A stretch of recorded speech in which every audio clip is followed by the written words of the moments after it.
was just such a barren, hard place.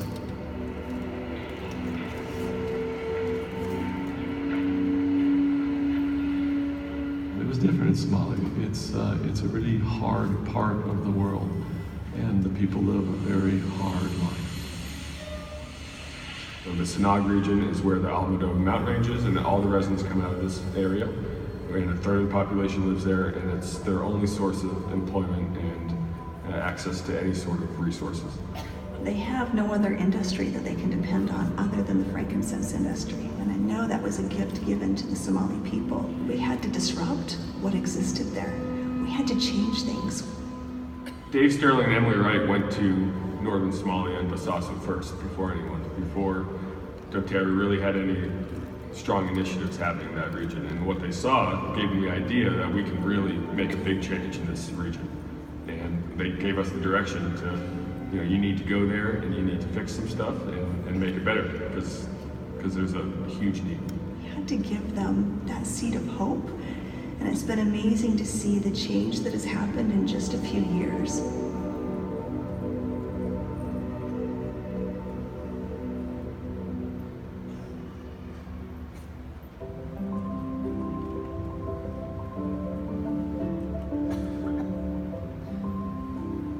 anigu naftayda waxa la yidhaha Cabdillahi Saciid Cawad Caraale inankan ana dhalo Maxamed Cabdillahi baa la yidhahdaa waana dhalo wadii midamaanta haatan annagoo iminka soo xiranay oo buurtii ka nimid iminka xilli dheer maanta ma kormeer ku soo maray baan noo timid marka ilaa 3 oo bay soo manafacsanayeen soo way ahaayeen beertan iska dib dhaxay qoonka jidda marka shaqadaydu laasin waa shaqada hadda عارف يعني هذا دريب كتومه لكن مرة مرة يبقى الله هنا السينة الشركة ضخ يبسطوا ما لقيش له العقد ولا تبدو حكاية يبسطوا وحسن ما لقي له العقد بسينة بتجنا لكن واحد هنا يسا حكاية يبسطوا مرة كذا يستديار بطل. What you have are individual harvesters who live in villages and will go collect from a region that they have access to by tribal right. And will then sell to shopkeepers in their village, who then sell down to middlemen who eventually get all that resin to a port and sell it to the Europeans and the Arabs and to us and such. This was all happening without any real organization. And unfortunately, it left the harvesters at a real disadvantage because they had no idea the value of their product, they had no protection, they had no real bargaining power. The harvesters were really getting pennies for their resin. At the time, it was, I think, it was 0.8 cents per kilo, but there was huge, vast amount of resin moving out, and the harvester was being cheated by the middlemen, and all this resin was going to UAE, to Yemen, to all these other places. We moved them out of the way, bypassed them, and went directly to the people, formed the cooperatives. No one has ever done that before, to have these landowners and chiefs together, working together in a cooperative. It's never happened in their history, in fact. One of the benefits of being on the ground and getting to know the area and how the industry works, you could immediately find ways to improve it. We thought that there would be a great benefit to having some more organization.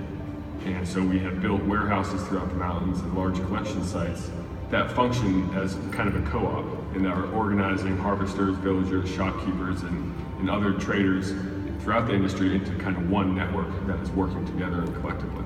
And it's also providing a lot more employment, and we're now employing thousands of women who are cleaning the resin and making sure they have safe conditions and are also getting paid well. And this organization has done a lot of things, not only to improve the supply chain, but to provide much more security and employment and fairness for more of the actors in the business. The Germans are known for making the best, cars in the world. We want to have the best frankincense in the world. So go back, and deal with your problem. And step by step, we're getting there.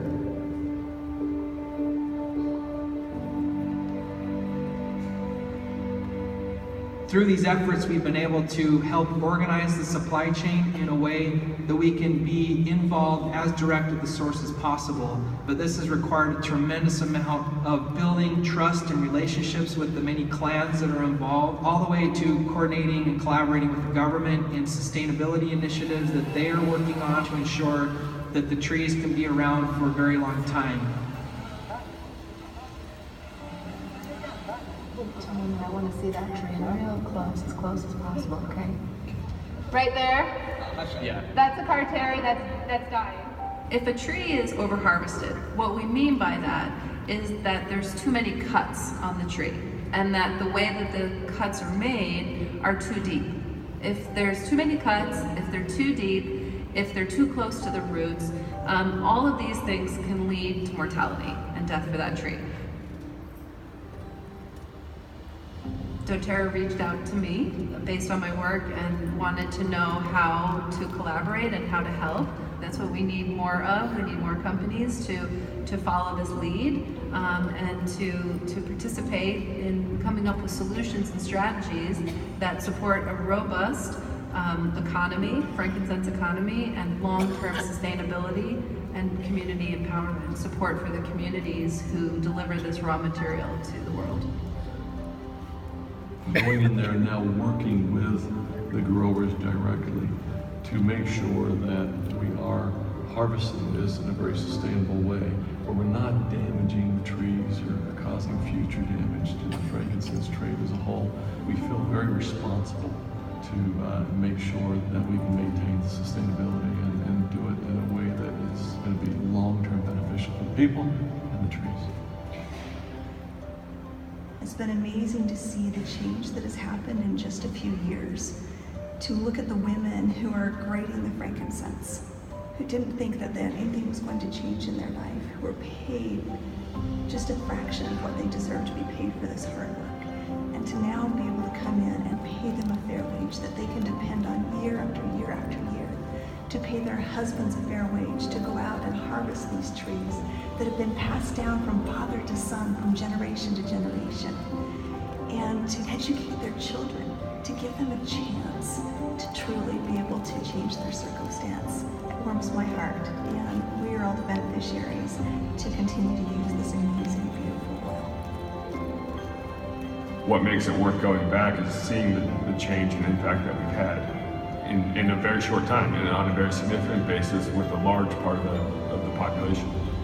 Through schooling, through supply of medicine and food and fair wages and better work environments, I think the work that has been done there has been critical and will be long lasting.